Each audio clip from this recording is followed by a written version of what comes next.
Hello and welcome to our 6th episode of Practice Pearls podcast, an educational podcast about menopause for clinicians in primary care and OBGYN. I'm Amanda Clark, urogynecologist and menopause physician. And I'm Kim Vesco, an obstetrician-gynecologist. And I'm Tovi Anderson, a family medicine physician. In our last episode, we discussed the genitourinary syndrome of menopause, and we considered stopping estrogen in a 65-year-old woman. In this episode, we are going to discuss abnormal perimenopausal bleeding and postmenopausal bleeding in the presence and absence of hormone therapy. Managing abnormal uterine bleeding can be a challenge, and it can sometimes seem more like an art than a science. The bleeding pattern that occurs during the menopause transition is quite variable. While abnormal bleeding in older women raises concern for endometrial cancer, the majority of causes of abnormal bleeding are benign. As we said previously, ovulation, with the subsequent rise and fall of progesterone, is an essential part of the regulation of the menstrual cycle. When ovulation becomes less frequent, abnormal uterine bleeding may arise. Structural abnormalities of the uterus are also a common cause of abnormal bleeding. Examples include adenomyosis, uterine fibroids, and endometrial polyps. So let's get started in discussing how to approach patients with abnormal uterine bleeding.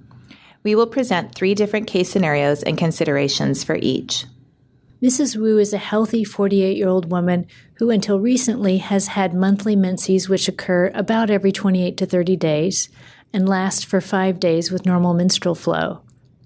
She presents complaining of bleeding off and on for the last 3 weeks.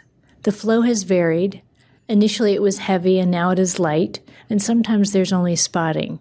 She notes that her last 2 menstrual periods were not typical for her and that they both started much later than expected, with her last menstrual period being 4 months ago.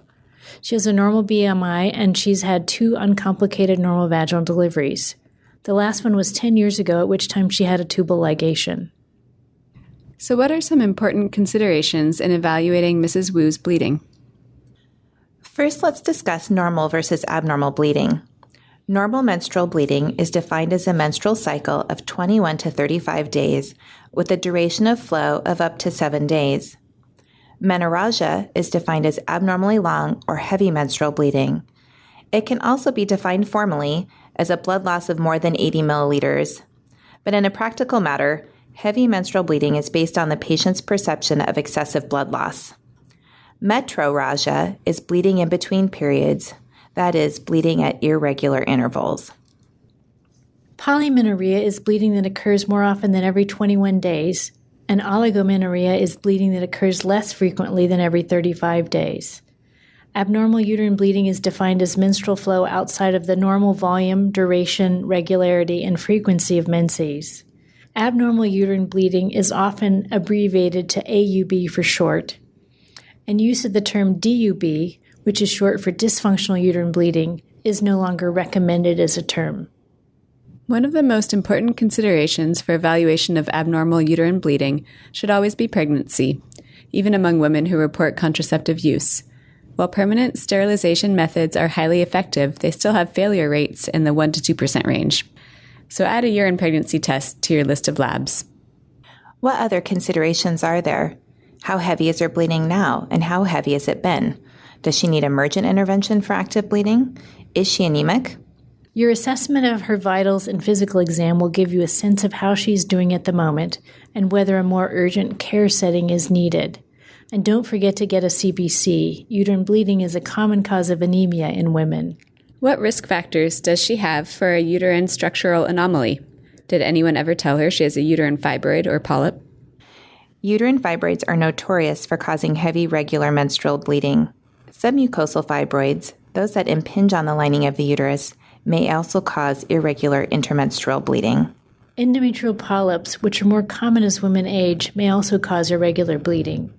How about a bleeding disorder? Probably unlikely in a 48-year-old woman without a prior history of heavy menses, but important to ask about history of postpartum hemorrhage and excessive surgical or dental procedure-related bleeding, epistaxis, bruising, and gum bleeding, and family history of bleeding symptoms.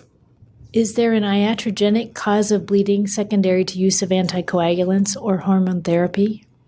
And finally, does she have any risk factors for cervical or endometrial cancer? When did she last undergo cervical cancer screening?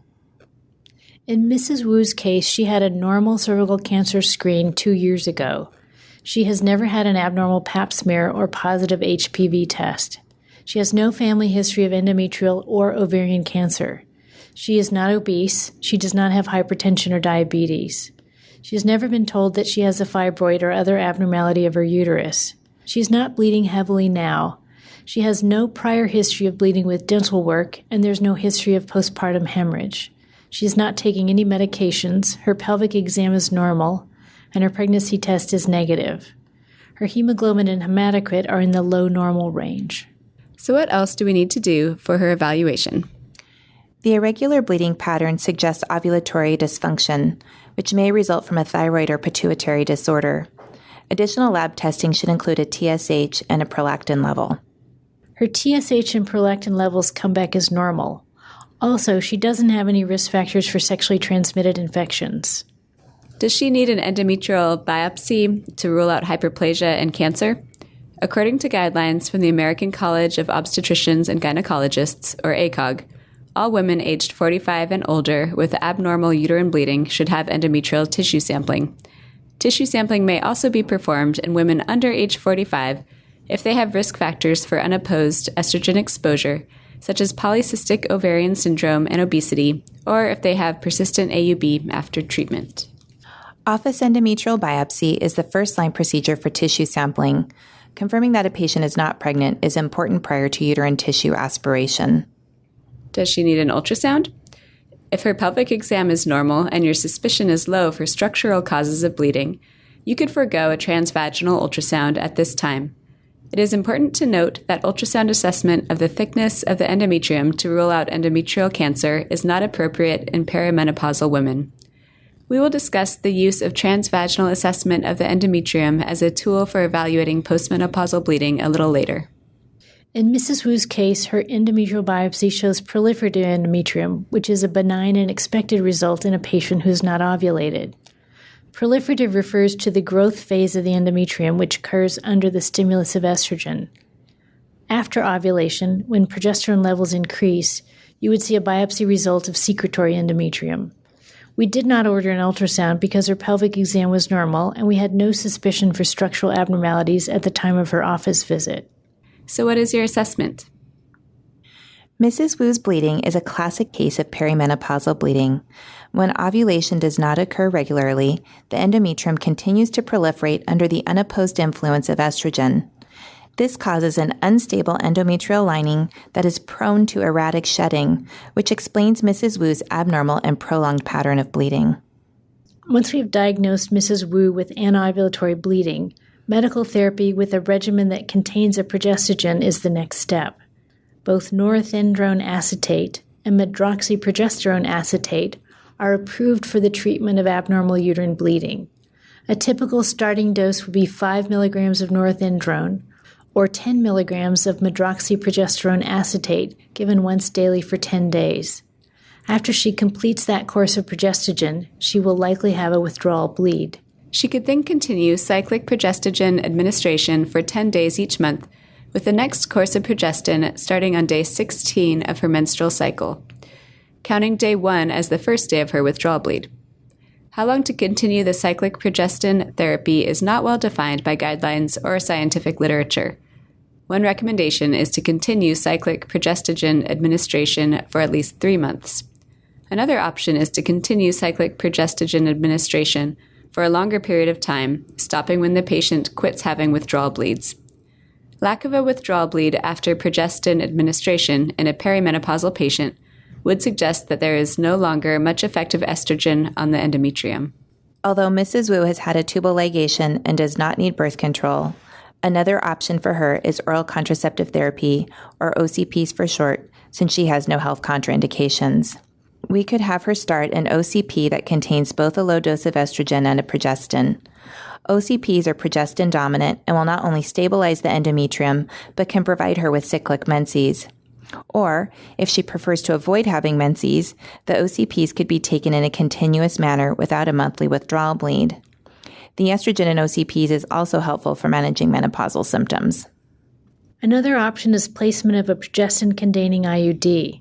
This will keep the lining of her uterus thin and can serve as the progestin component of hormone therapy if she requires estrogen at some point for hot flashes. Observation is also a consideration, but the risk for Mrs. Wu is that she will have ongoing irregular and potentially heavy bleeding. It is also important to clarify that you don't need to have Mrs. Wu wait to start treatment until you get the biopsy result back. Considering all of these options, I clarify with her whether or not she is having any menopausal symptoms, such as hot flashes, as that would help me determine if there is another reason besides cycle control to prescribe OCPs. Another factor is that she is 48 years old and 3 years away from the average age of menopause. She may want to use something that will be easy to use long-term to prevent recurrent abnormal bleeding, so continuous OCP use or a progestin-containing IUD may be appealing to her. If she chooses OCPs, she could continue them until the average age of menopause, which, as we discussed in our first podcast, is age 51 to 52. So in summary, we have diagnosed Mrs. Wu with anovulatory uterine bleeding. The treatment of choice is medical therapy with a regimen that contains a progestogen alone or a progestogen in combination with estrogen, such as in a low estrogen dose OCP. If after initiation of therapy, Mrs. Wu continues to have abnormal bleeding, another cause of her bleeding should be considered and a transvaginal ultrasound could be ordered to assess for uterine structural abnormalities. I'll present our next case scenario. Mrs. Davis is a 53-year-old woman who presents with complaints of ongoing hot flashes and absent menses for 10 months. After a discussion of hormone therapy options, she decided to start estradiol 1 mg daily and micronized progesterone 100 mg daily. She initially had no bleeding, but after about 2 months, she began to have irregular spotting, and that has not resolved in the last 2 months. She was worried that she might have cancer and stopped the hormone therapy suddenly, which then triggered increased bleeding. Toby, can you tell us your thoughts about this case? According to the NAMS Clinician's Guide for Menopause Practice, women who start bleeding only after initiation of combined continuous hormone therapy and who had no bleeding concerns prior to initiation, it is okay to observe their bleeding. If the patient is still having bleeding 6 months after starting therapy, then another cause needs to be considered and a workup should begin for abnormal uterine bleeding. So, for Mrs. Davis, who had no prior concerns of abnormal uterine bleeding, I could advise her to resume combined continuous hormone therapy and warn her that she may have continued irregular bleeding for a couple more months. And I tell her to take her pills daily, that stopping and restarting continuous therapy will likely aggravate the bleeding. If she is still having bleeding after 6 months, then I would perform further evaluation. Another option for Mrs. Davis would be continuous estrogen with cyclic progestogen administration with the goal of promoting cyclic withdrawal bleeds. Since she is less than 1 year from her last menstrual period, she may still have occasional ovulatory cycles. After a few months, she could then switch back to a combined continuous hormone therapy regimen. Let's transition now to cases of postmenopausal bleeding. Mrs. Mendez is a 63-year-old woman who presents with complaints of spotting for the last couple of months. Initially, she wasn't sure about the discharge, and because of her vaginal dryness and discomfort, thought it was from having sex with her husband. She was worried, so they stopped having intercourse. She has never taken menopausal hormone therapy or used low-dose vaginal estrogen therapy. As in the case of Mrs. Wu, our 48-year-old perimenopausal patient with abnormal bleeding, there are several considerations in our evaluation, which include structural and iatrogenic causes. The difference being that Mrs. Mendez has been postmenopausal for many years, so menstrual or ovulatory related causes of bleeding are not relevant. Etiologies related to loss of estrogen, such as atrophy of the vulva, vagina, and endometrium, should also be considered. And while risk of endometrial cancer increases as women age, and cancer should be ruled out, benign causes are still the most likely explanation for Mrs. Mendez bleeding. It is important to do a thorough pelvic exam to identify whether there is the potential for bleeding to have come from the vulva, vagina, and cervix. Ms. Mendez mentioned some spotting after intercourse. As we learned in the last podcast, vulvovaginal atrophy and dryness may be a source of dyspareunia, and it may also be a cause of postmenopausal bleeding. We also want to be sure that there are no identifiable lesions of the vulva, vagina, and cervix that may be explaining her bleeding and perform cervical cancer screening if it is not up to date. Although studies suggest that cancer is present in only 1 to 14% of patients with postmenopausal bleeding, ruling out endometrial hyperplasia and malignancy is a priority. There are currently 2 acceptable options to assess for endometrial cancer in an older woman with postmenopausal bleeding: endometrial biopsy and transvaginal ultrasound.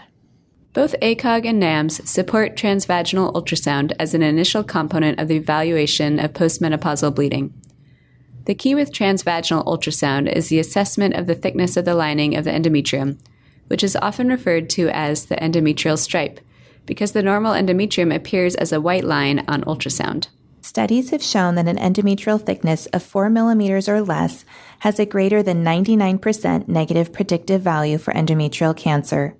If the endometrium is not well defined on ultrasound and cannot be assessed, then further evaluation is required, such as office hysteroscopy, sonohysterography, or endometrial sampling. Office hysteroscopy and sonohysterography both use fluid to distend the endometrial cavity to better evaluate the endometrium and assess for lesions such as endometrial polyps or a submucosal fibroid. A D&C can be performed at the time of the office hysteroscopy to sample the endometrium. An endometrial biopsy is also acceptable as a first-line method for ruling out endometrial hyperplasia and malignancy. It offers information about the status of the endometrium. For example, abnormal bleeding can result from atrophic endometrium, which occurs in the absence of estrogen stimulation. However, if the lining is atrophic, it may be difficult to obtain an adequate sample for evaluation using office endometrial biopsy. If the endometrial biopsy comes back with the result of insufficient tissue for diagnosis, then a transvaginal ultrasound should be performed to assess the endometrial thickness. Neither a negative ultrasound or a negative endometrial biopsy is 100% accurate in ruling out the diagnosis of endometrial cancer. For women with persistent bleeding and/or significant risk factors, further evaluation with hysteroscopy and D&C may be required. In the case of Mrs. Mendez, I find that the vagina is dry and atrophic, but there are no other visible or palpable abnormalities on pelvic exam.